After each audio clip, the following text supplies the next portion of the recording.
خود کو پالنے والوں کو. یہ کیسا ہوا؟ اب اس کے بارے میں علماء بہت سارے باتیں. ایک بات تو یہ بتایا ہے کہ اخلاقی گراوٹ بڑوں کو سمجھ زیادہ ہوتی ہے، لیکن اولاد اتنی نافرمان ہوگی جی، اتنا لڑے گی جھگڑے گی. اماں تمہارے کو کیا معلوم جی، تم تو گھر میں رہنے والے، تم خالی روٹی ڈالو بھنڈی کاٹو، تمہارے کو عادت کیا، ہمارے کو معلوم ہے، ہم پڑھ لیے، ہم کالج کو گئے، ہم وہ کرے یہ کرے. تو اولاد جو ہے بڑ زبان ہو جائے گی، بد اخلاق ہو جائے گی. تو اماں بابا لڑیں گے نہیں، تھوڑا شروع میں ڈانٹیں گے، اس کا سرنڈر ہو جائیں گے، ٹھیک ہے بچے جیسا بولے ویسی، بچے جیسا بولے ویسے. تو اماں بابا سلیو ہوتے جائے، ماں سلیو ہو جائے گی اور اولاد اس کو اپنی مرضی سے چلائیں گے. یہ ایک معنی بد اخلاقی کا. قیامت سے پہلے جو خرابیاں آنے والے ہیں ان میں سے ایک خرابی یہ بیان کی گئی. اور ایک اس کی تشریح بتائے ہیں کہ جو کنگز ہوں گے، جو ملک چلانے والے لوگ رہیں گے، وہ زیادہ تر باندیوں کی اولاد رہیں گے. اور ہوا یہی، یہ ایک ہسٹوریکل فیکٹ ہے یہ، کہ بنو امیہ کا خاندان، بنو عباس کا، یعنی خلافت بنو امیہ، خلافت عباسیہ، خلافت فاطمیہ کے، خلافت عثمانیہ کے اکثر، خلافت فاطمیہ کا تو مجھے اتنی اسٹڈی نہیں، خلافت عثمانیہ کے، یہ تینوں خلافتیں جو پورا 1400 سال حکومت کرتے آئے ہیں، ان میں کے اکثر کنگ باندیوں سے پیدا ہوئے سو ہے.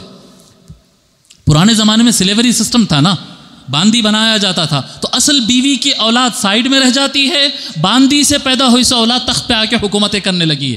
یہ بنو امیہ میں، بنو عباس میں اور عثمانیین میں یہ زیادہ تر ہوا ہے.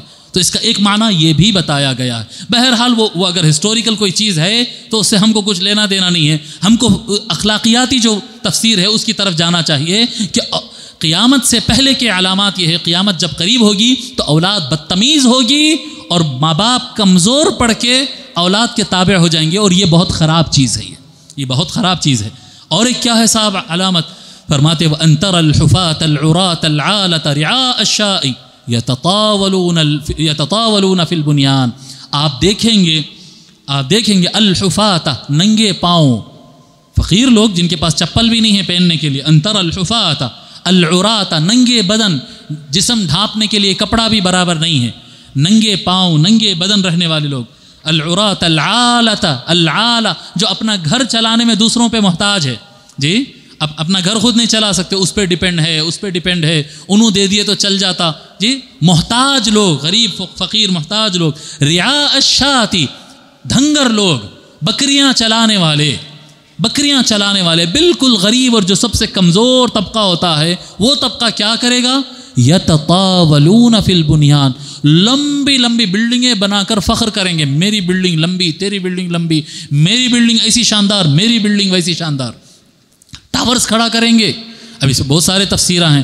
ہند و پاک کے علماء کھل کر بولتے ہیں تو بول دیتے ہیں دیکھو آج دبئی کے ٹاورز کو دیکھ لو، جدہ کے ٹاورز کو دیکھ لو، ابو ظبی کے ٹاورز کو دیکھ لو، دوحہ قطر کے ٹاورز کو دیکھ لو جی. کون لوگ ہیں؟ اگر ان لوگوں کے آبا و اجداد کو دیکھیں گے تو اوپر جی چند صدی پہلے یہ لوگ بکریاں چلانے والے اور غریب لوگ اور فقیر لوگ، کپڑا برابر نہیں. آپ کو میں بتاؤں، حیدرآباد کی ہسٹری کی کتابوں میں لکھا ہوا ہے، امجد حیدرآبادی کے اور دیگر مسافرین جو حج کو جاتے نا، یہاں سے پہلے کی بات بتا رہا ہوں، 100 سال 150 سال پہلے جو لوگ حج کو جاتے تھے اپنے سفر نامے لکھتے تھے، حج میں ایسا ہوا، حج میں ایسا ہوا. تو اس میں یہ بھی لکھا ہوا ہے کہ ہم دیکھتے تھے کہ اگر ہم سفر میں وہاں اترے، پانی کی شپ سے جاتے تھے نا، وہاں گئے، وہاں پر جانے کے بعد اگر کچھ کھائے، سیب کھائے، موز کھائے، کچھ بھی کھائے، چھلکا پھینکے تو بہت سارے عرب لوگ جو ہے آ کے وہ چھلکا اٹھا کے کھا لیتے تھے. انہوں اتنی غربت تھی ادھر جی. وہاں پر فیکٹریز ہے نہیں، عربستان پورا ریگستان، زراعت ایگریکلچر وہاں پر ہوتا نہیں، فیکٹریاں وہاں پر تھے نہیں، پیٹرول نکلا نہیں تھا. پیٹرول تو پورا یہ 90 سال 100 سال کا ہے نا. اس سے پہلے کیا تھا؟ غربت تھی، بنجر زمین. آپ مکہ اور مدینہ کے درمیان سفر کر کے دیکھیے، وہ زمین دیکھے تو سر پکڑ لینا، یہ کیا زمین ہے صاحب. بنجر زمین کی انتہا بولتے ہیں نا. آپ کے اگر یہ جو کھیتوں میں چلانے والے جو مشین ہوتے ہیں، جو ناگر چلانے کی جو آج کل مشینیں آ گئے، وہ مشینوں کو اگر لے جا کر چلائیں گے، میں یقین سے کہہ رہا ہوں وہ ٹوٹ جاتے، مشینیں چلتے ہی نہیں، وہ زمین پہ چلتے ہی نہیں، وہ زمین پہ ایسی زمین ہے. تو تھی کیا؟ غربت. اور آج دیکھو کیا عالم ہے ان کا. ٹاورز پہ ٹاورز کھڑے شان کر رہے ہیں. دبئی والے اتنا ٹاور کھڑا کرے، ابو ظبی والے اتنا کرے، قطر والے اتنے ٹاور کھڑے، اب جدہ میں آ رہا کرتے، اس سے بڑا ٹاور آ رہا کرتے. یہ کیا ہو رہا ہے؟ یہ علامات قیامت میں سے ہے کہ ہلکے لوگ کے ہاتھ میں پیسہ آئے گا اور وہ ایک دوسرے پر اکڑیں گے. نیا پیسہ دیکھنے والے اکڑتے نا، جلدی آپے سے باہر ہو جاتا ہوں، نیا پیسہ ملا اس کو. تو یہ چیز ہوگی قیامت سے پہلے. اور بعض مفسرین اس کو جو ہے بعض شارحین نے حدیث بتایا کہ اس سے مراد یہ عربستان وغیرہ اور دیگر علاقوں کے ٹاورز نہیں ہے، یہ سپر پاورز کے ٹاورز ہے، جیسے امریکہ ہے، ماسکو ہے، رشیا، چائنا ہے، یہ جو سپر پاورز جو ٹاورز کھڑا کر رہے ہیں وہ مراد ہے۔ اور امریکہ کی طرف تو بہت سارے علماء لکھے ہیں کہ اس سے مراد امریکہ ہے، کیونکہ امریکہ وہ پورا کا پورا علاقہ بکریاں اور گایوں کو پالنے والا ہی علاقہ تھا، اس کے علاوہ کچھ نہیں تھا وہاں پر۔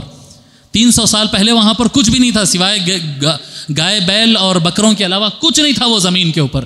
آج وہ اپنے بڑے نیو یارک کے اور لاس اینجلس کے ٹاورز کھڑے کر کے پوری دنیا پر فخر کر رہے ہیں، یتطاولون فی البنیان۔ تو یہ علامات میں سے پھر فرماتے آقا صلی اللہ علیہ وسلم، پھر حضرت عمر رضی اللہ تعالیٰ عنہ کہتے سرکار اتنا بیان فرمائیں اور اس کے بعد کیا ہوا؟ ثم انطلق، وہ شخص جو سوال کر رہا تھا نا ایسے زانوں پہ ہاتھ رکھ کے پورے ادب کے ساتھ، وہ اچانک اٹھا اور نکل کر چلا گیا۔ فلبثت ملیا، ہم بس میں کچھ دیر ایسی، میں اور جو صحابہ تھے ہم سب تھوڑی دیر کے لیے کچھ دیر خاموش بیٹھ گئے۔ ثم قال، پھر سرکار صلی اللہ علیہ وآلہ وسلم ارشاد فرمائے، یا عمر اتدری من السائل، اے عمر تجھے پتا ہے وہ کون تھا جو پوچھ کے گیا؟ یہ جو سوالات کرنے والا تھا وہ کون تھا؟ قلت اللہ ورسولہ اعلم، میں نے عرض کیا اللہ اس کا رسول بہتر جانتا ہے، اللہ اس کا رسول۔ یہ سنت طریقہ ہے، یہ سارے صحابہ کا اور سب اولیاء کا سب کا طریقہ ہے۔ اللہ اعلم نہیں بولتے تھے وہ لوگ، کیا بولتے تھے؟ تھوڑا آواز سے بولیے، پھر بولیے، اللہ ورسولہ اعلم، اللہ اس کا رسول بہتر جانتا۔ تو آقا صلی اللہ علیہ وآلہ وسلم فرمائے فإنہ جبریل، اے عمر بے شک وہ جبریل تھے، اتاکم یعلمکم دینکم، وہ آئے تھے تاکہ تم سب کو تمہارا دین سکھا کر چلے جائے۔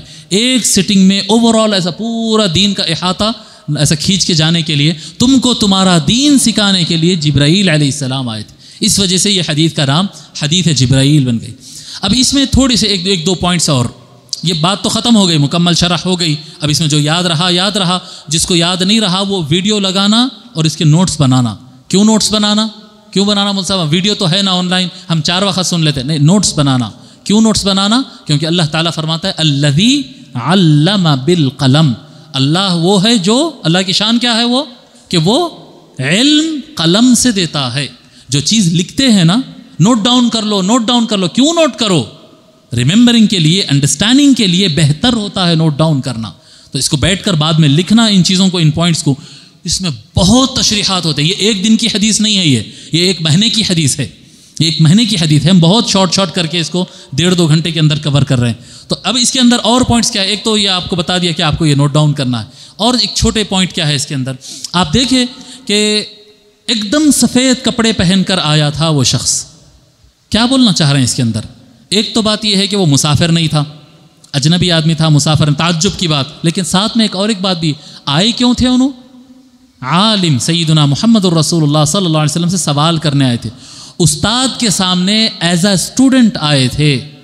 تو جب کبھی علم حاصل کرنے جاؤ تو ایک دم صاف کپڑے پہن کر جاؤ، میلے کچیلے اٹھ کے جانا۔ جو ٹیچر لائن میں ٹھہرا کے کپڑے یونیفارم میلا رہا تو جب سزا دیتے نا، بولا بالکل صحیح، اسلام کے مطابق کر رہے ہیں، سو ہے وہ یونیفارم صاف پہن کے جانا۔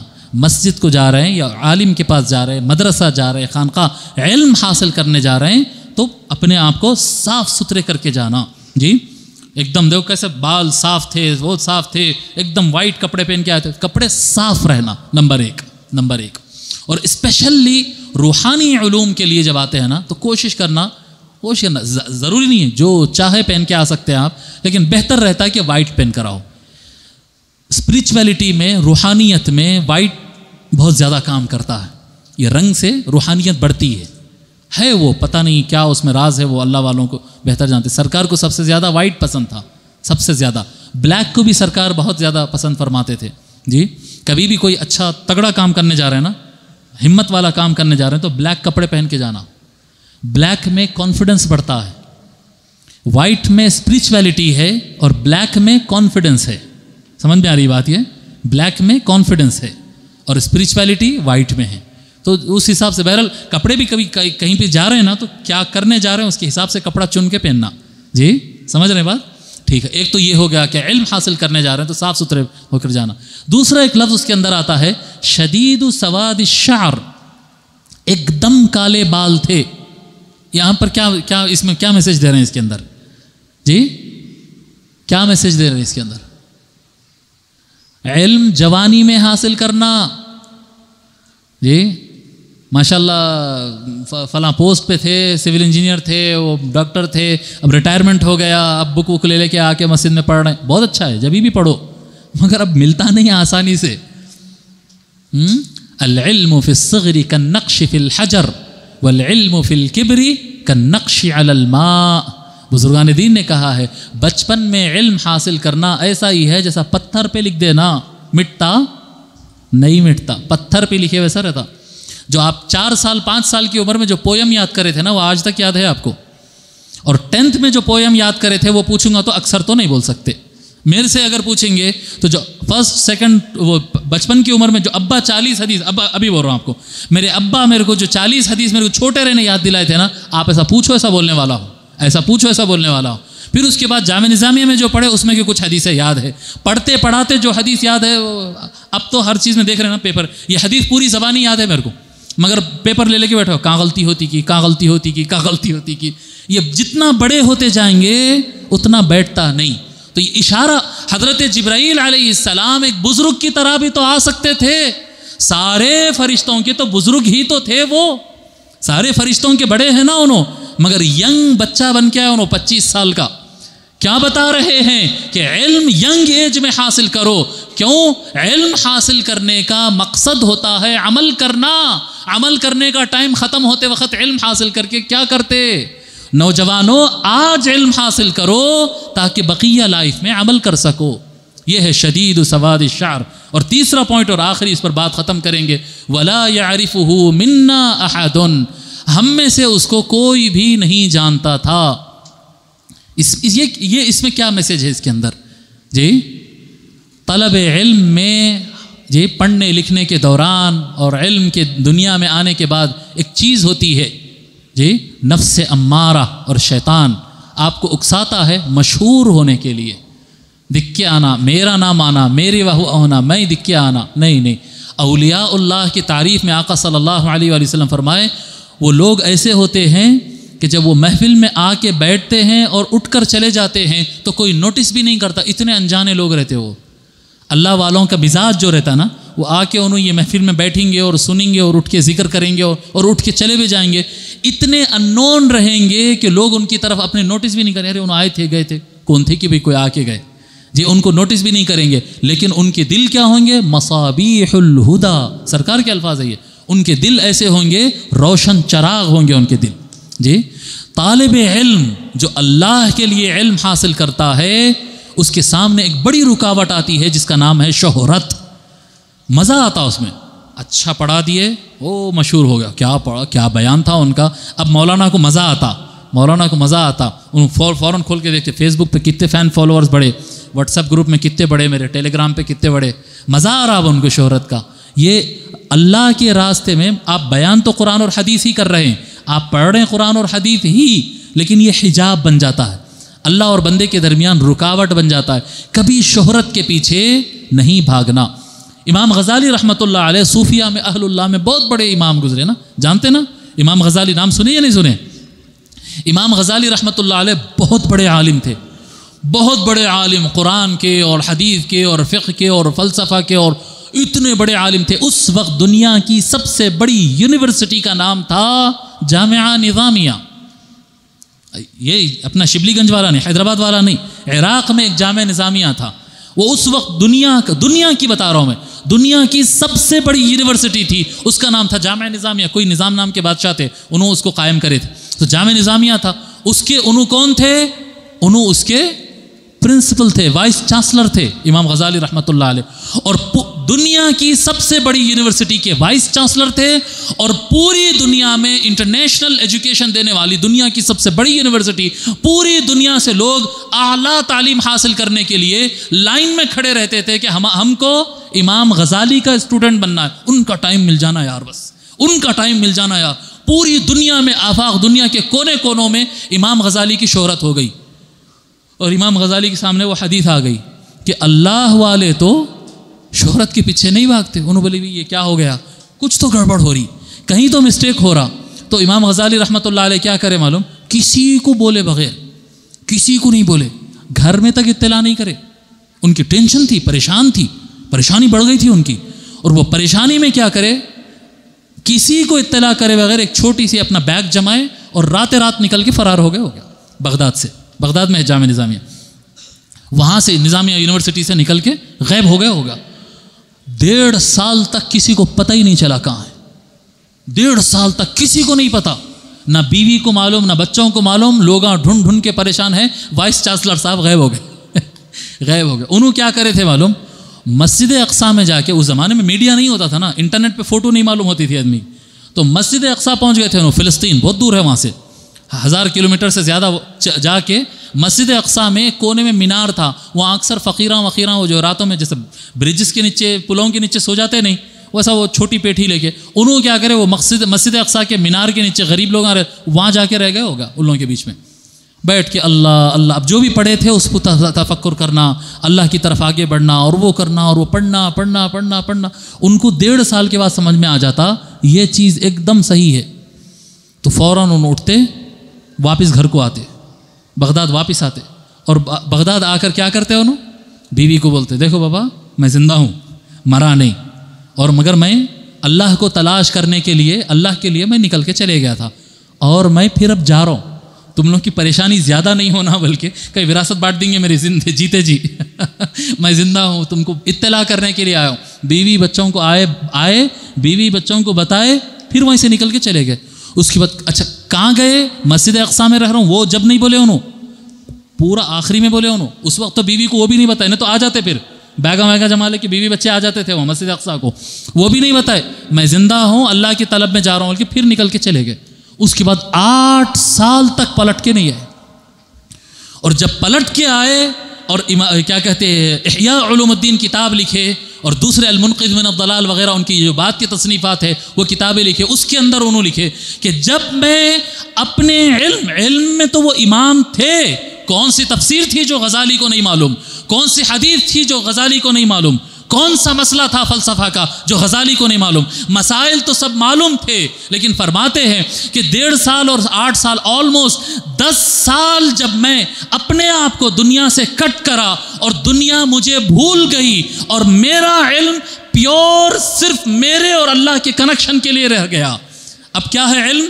اسٹوڈنٹس کو سکھانا ہے، لوگوں پہ امپریشن بٹھانا ہے، نعرے تکبیر لگنا ہے، مزہ آنا ہے، سندہ تقسیم ہونا ہے. اس میں تو دنیا کے لیے یہ بندے اور بندے کے علم قرآن اور حدیث ہی ہے، لیکن کام بندوں کو جوڑنے کا کام کر رہا ہے. جب 10 سال تک میرا علم پیور اخلاص کے ساتھ خالصتاً لوجہ اللہ رہا، اس وقت میں نے وہ پایا جو علماء کے علم میں نہیں ہے، متکلمین کے کلام میں نہیں ہے، فلسفیوں کے فلسفہ میں نہیں. اس وقت مجھے اللہ ملا. ولا يعرفه منا احد. طالب علم اپنے علم سے شہرت کے پیچھے نہیں بھاگنا. علم میں بتا رہا ہوں نا، علم لگتے ہی شہرت لگ جاتی، ساتھ میں ایک بیماری ہے، وہ ساتھ میں ہی آ جاتی. وہ جی مٹھا رکھتے مکھیاں آتے نہیں تو کیا کرتے؟ ہاں بہت مکھیاں آ گئے، بہت مکھیاں آ گئے، بہت مکھیاں. نہیں بابا، ہٹا لو، مکھیاں ہیں یہ خراب کر دیتے تمہاری جلیبی کو. جلیبی اگر کھانا ہے تو مکھیوں کو ہٹاؤ، بچاؤ، ڈھانپو. یہ شہرت جو ہوتی ہے، اسی طرح سے طالب علم شہرت کے پیچھے نہیں بھاگنا. اگر آپ شہرت کے پیچھے بھاگ جائیں گے تو آپ کا مقصد پھر اللہ نہیں رہے گا، شہرت رہے گا. اور یہ اکثر اہل علم کے ساتھ ہوتا ہے. جب اہل علم کہہ رہا ہوں تو اس سے مراد صرف مولانا نہیں ہے، ہر علم کی بات کر رہا ہوں. کوئی علم میں آپ آگے بڑھیں گے، جی کوئی علم میں آگے بڑھیں گے، شہرت آپ کو پریشان کرے گی. تو یہ 3 پوائنٹ اس میں آخر میں بتایا کہ علم طلب کرو تو بالکل صفائی کے ساتھ، پانی نہا کر، اچھے کپڑے پہن کر، یہ اہتمام کے ساتھ طلب کرنا، علم کا ادب کرنا، اور علم جوانی میں حاصل کرنا. اور علم طلب کرنے کے ساتھ جو فتنہ شہرت کا آتا ہے، اس سے اللہ کی پناہ مانگتے رہنا اور اس طرف توجہ نہیں دینا. تو سچے عالم بنو گے، سچے عالم بنو گے. بہت سارے علماء کے ساتھ ایسا ہوتا ہے، ان سے مسئلہ پوچھا جاتا، جواب نہیں معلوم رہتا، مگر اندازے پہ جواب دے دیتے. نہیں معلوم پبلک کے سامنے بولے تو عزت کہاں رہتی؟ پھر یہ ہے شہرت کا پرابلم. جب شہرت میں یہ ہو جاتا نا، بڑے عالم، اب نہیں معلوم کیسا بولنا، غلط بول دیتا ہے آدمی، فتنوں میں شیطان کے چکر میں آ جاتا ہے. بہرحال یہ حدیث شریف ہے، یہ ام السنہ ہے، یہ حدیث جبرائیل ہے. اس میں اسلام کا 4 چیزیں بتائی گئی ہے، اسلام، ایمان، احسان اور آخرت۔ پہلے 3 جو ہے وہ عمل کرنے کے لیے، پہلا ظاہر کو کور کر رہا ہے، دوسرا باطن کو کور کر رہا ہے، تیسرا حصہ اس کا باطن کو ظاہر کے ساتھ جوڑ رہا ہے، دونوں کو جوڑ رہا ہے۔ اور یہ تینوں پہ عمل کرتے کیوں؟ کیونکہ آخرت میں اللہ کے سامنے کھڑا ہونا ہے۔